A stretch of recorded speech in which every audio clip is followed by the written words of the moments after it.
बेघर हो चुके हैं और सैलाब की तबाहकारियों से जो नुकसान हुआ, हुकूमत उस हवाले से इमदादी कार्रवाइयाँ भी कर रही है और बहाली का भी काम कर रही है। मगर अफसोस की बात यह है कि वो जमात जिसकी खैबर पख्तूनख्वा में, पंजाब में, आज़ाद कश्मीर में और गिलगित बल्तिस्तान में हुकूमत है, वो जमात कहीं सैलाब में नज़र नहीं आ रही और बदस्तूर जलसे जुलूस का सिलसिला जारी रखे हुए है, जिस पर करोड़ों रुपया खर्च किया जा रहा है और एक झूठा बयानिया, एक प्रोपेगेंडा और रियासत मुखालिफ बयानिया इन जलसों के ज़रिए उसको परवान चढ़ाया जा रहा है। पंजाब के अंदर जो मखलूत हुकूमत है, वज़ीर आला साहब और उनका साहबजादा सैलाब में कहीं नज़र नहीं आ रहे। ऐवान वज़ीर आला के अंदर अवाम की फलाह बहबूद के हवाले से ना कोई इक़दामात किए जा रहे हैं, ना कोई पॉलिसी बनाई जा रही है।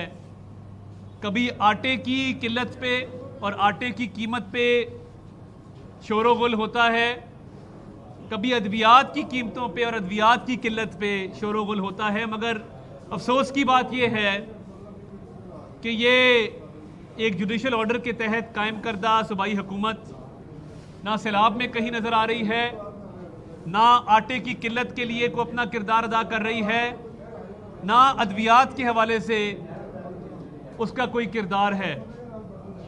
तो ये लूट मार के अलावा, चोरी चकारी के अलावा, करप्शन के अलावा पंजाब हुकूमत का और कोई काम नहीं है और कोई तरजीह नहीं है।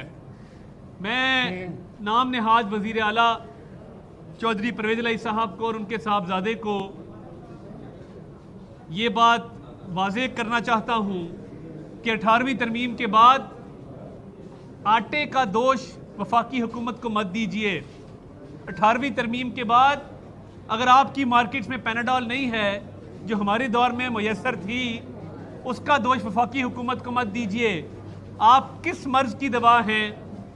अगर आपसे दवाइयाँ ही कंट्रोल नहीं होती, आपसे आटा ही कंट्रोल नहीं होता, अल्लाह ताला के फजल से हमजा शहबाज शरीफ साहब की पंजाब हुकूमत में आटा वाफिर मिल रहा था और सस्ता मिल रहा था और हर जगह दस्तयाब था।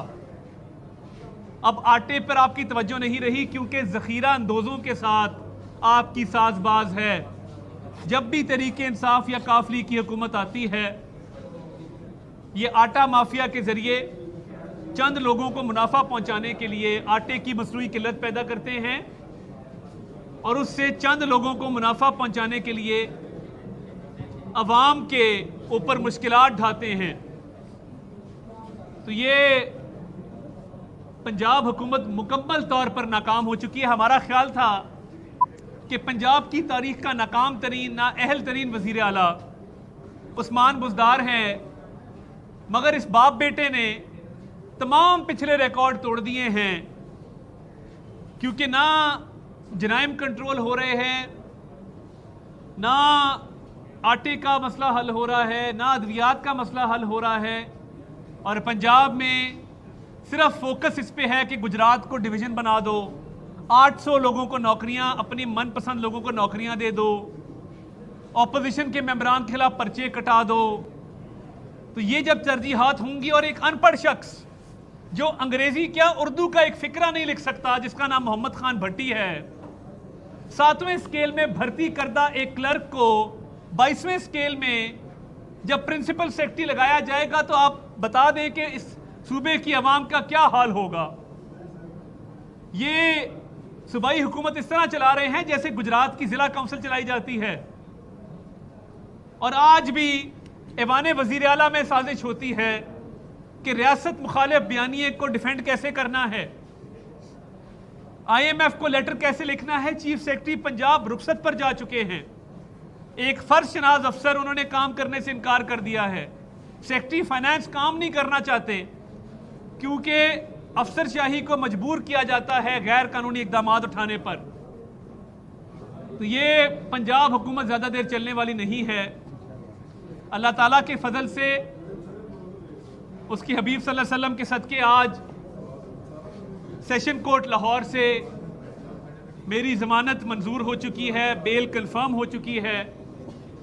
और ये अल्लाह ताला का करम है कि इमरान नियाज़ी और परवेज़ इलाही ने जो एक झूठा मुकदमा मेरे पर बनाया था, जिसमें मेरे पर इल्ज़ाम ये था कि मैंने एक असेंबली के अहलकार पर हमला किया है, उसकी वर्दी फाड़ी है, उसको ज़ख्मी किया है, और उसमें 2 MPAs राना शहबाज और ख्याल कास्त्रो, इन्होंने मेरे खिलाफ स्टेटमेंट भी दिया।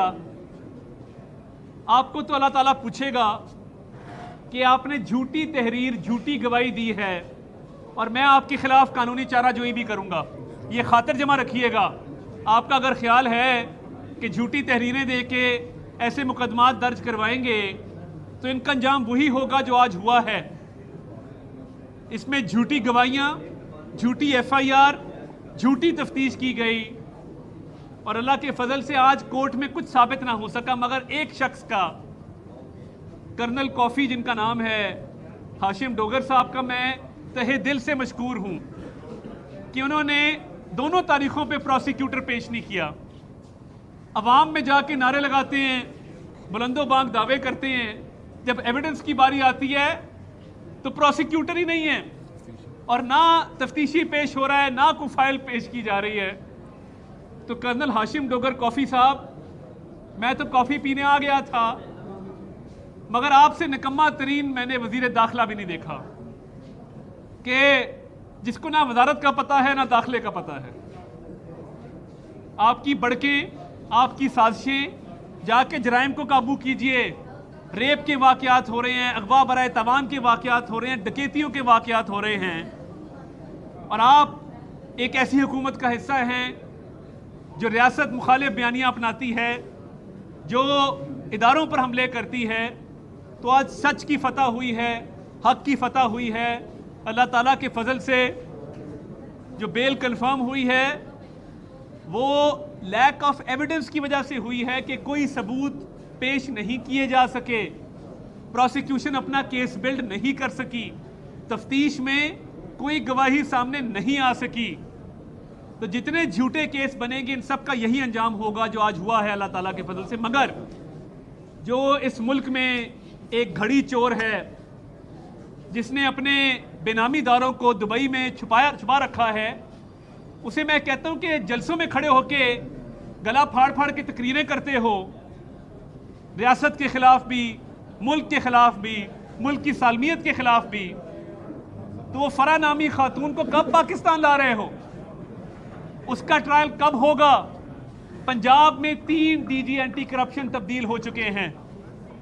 राना जब्बार को तब्दील किया गया, उनकी तब्दीली के बाद अगला DG एंटी करप्शन राय मंजूर नासिर को तब्दील किया गया, फिर उसके बाद चार्ज दिया गया DG एंटी करप्शन का शहरियार सुल्तान साहब को, वो चार्ज भी वापस ले लिया गया। तो मैं पूछना ये चाहता हूं कि जब आप DG एंटी करप्शन के तबादले कर रहे हैं और 3 के तबादले किए हैं, वो किस बुनियाद पे किए हैं? सिर्फ इस बुनियाद पे कि हमारे खिलाफ कोई केस बनाने को तैयार नहीं है, सिर्फ इस बुनियाद पे कि आप चाहते हैं कि फरा गोगी और आपके जितने हवारी और जितने आपके शरीक मुल्ज़िमान हैं उन तमाम के केसेस बंद किए जाए। क्यों नहीं बुलाते पाकिस्तान उनको? अगर आपका दामन साफ है और आपने अरबों रुपया अंगूठियों के एवज नहीं बनाया, आज आप ये जो PTI के सोशल मीडिया के ट्रोल्स हैं या जो PTI के हामी एंकर्स हैं जो सिर्फ एक अब चैनल बोल के जरिए उस प्लेटफॉर्म को मुल्क के खिलाफ इस्तेमाल करें, मैं पूछना चाहता हूं, शहबाज शरीफ साहब जाते हैं समरकंद, तकलीफ आपको पाकिस्तान में होती है। शहबाज शरीफ साहब जाते हैं लंदन, तकलीफ आपको पाकिस्तान में होती है। इनको मुल्क की इज्जत की परवाह नहीं है, मुल्क की इज्जत दाव पे लग जाए, क्योंकि इनके लिए इमरान खान पाकिस्तान से बड़ा है, क्योंकि वो ये कहता है कि मैं इक़्तिदार से दूर हुआ तो खुदा ना खास्ता इस मुल्क के 3 टुकड़े हो जाएंगे, मुल्क की सालमियत को खतरा है, फिर सिपाही सालार को ललकारता है, फिर फौज के खिलाफ हमले करता है। तो ये वो लोग हैं जिनके लिए तहरीक इंसाफ मानी रखती है, पाकिस्तान मानी नहीं रखता। कि पाकिस्तान को नीचा दिखाने के लिए, सिर्फ इसलिए कि शहबाज शरीफ की हतक की जाए, ये पाकिस्तान को भी नीचा दिखा सकते हैं। ये इस तरह के मकरू और बेवफा लोग हैं कि जो इस मिट्टी से वफा करना नहीं जानते। एक शख्स जिसके घर से करप्शन का बाजार चलता था, जो अंगूठियां लेता था, जो घड़ियां बेचता था, जो पेंटिंग्स बेचता था, जो ठेके देता था, जो मंथलियां लेता था, जिसका नाम इमरान न्याजी है, वो आज पारसा बन के स्टेज पे खड़े होके किस मुंह से हमारे लीडरान को ललकारता है? उसको शर्म नहीं आती? और उसके हवारियों को पंजाब में शर्म नहीं आती कि परवेज लाई साहब, इनकी हुकूमत इस्तेमाल होती है फौज के खिलाफ, और ये ऊपर ऊपर से बयान दे के ये तासुर देते हैं कि सब अच्छा है।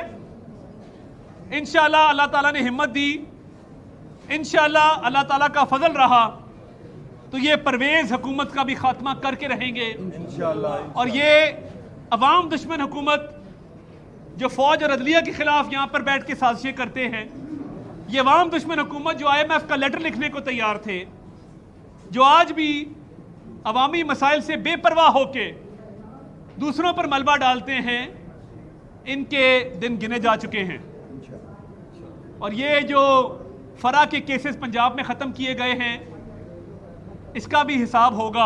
आप 3 नहीं, आप 30 DG एंटी करप्शन चेंज कर लें, आप किसी जल्लाद को लाके बिठा दें, इमरान खान खुद आके DG एंटी करप्शन का चार्ज ले ले, ये मुकदमात फिर भी ख़त्म नहीं हो सकते।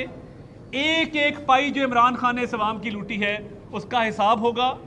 और ये जो बैनुल अक़वामी सतह पे पाकिस्तान को इज़्ज़त मिल रही है, शहबाज शरीफ साहब का एक हाथ तैयब अर्दगान साहब ने पकड़ा होता है, दूसरा हाथ पुतिन साहब ने पकड़ा होता है, और अब UN जनरल असेंबली से खिताब करने जा रहे हैं। तो मैं कौम यूथ को और इंसाफियों को कहूँगा कि बरनौल के ट्रक मंगवा लो, जलने के दिन आने वाले हैं।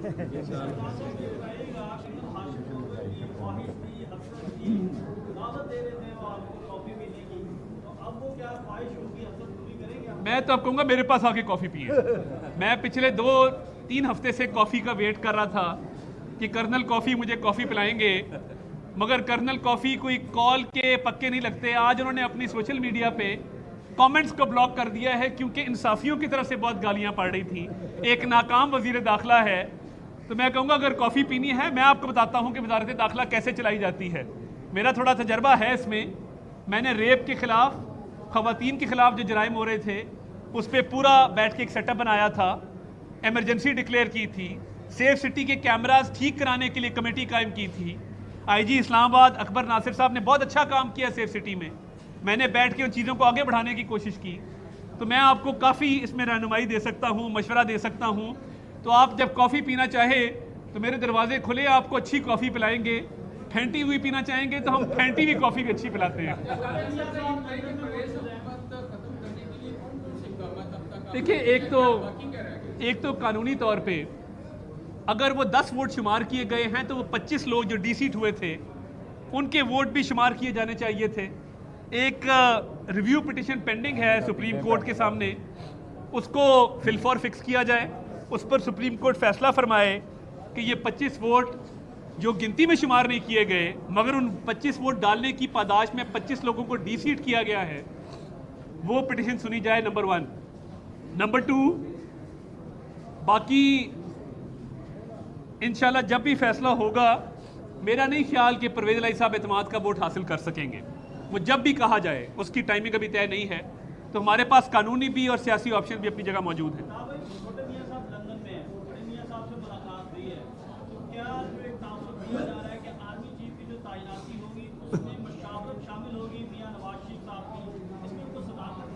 देखिए, मियां नवाज शरीफ साहब हमारे कायद हैं, पार्टी के सरबराह हैं, हमारे रूह रवां हैं। आज भी मियां नवाज शरीफ के नाम का वोट पार्टी को डलता है। तो हर मामले पे मियां नवाज शरीफ साहब की मशावरत और रहनुमाई शामिल होती है। बहुत शुक्रिया।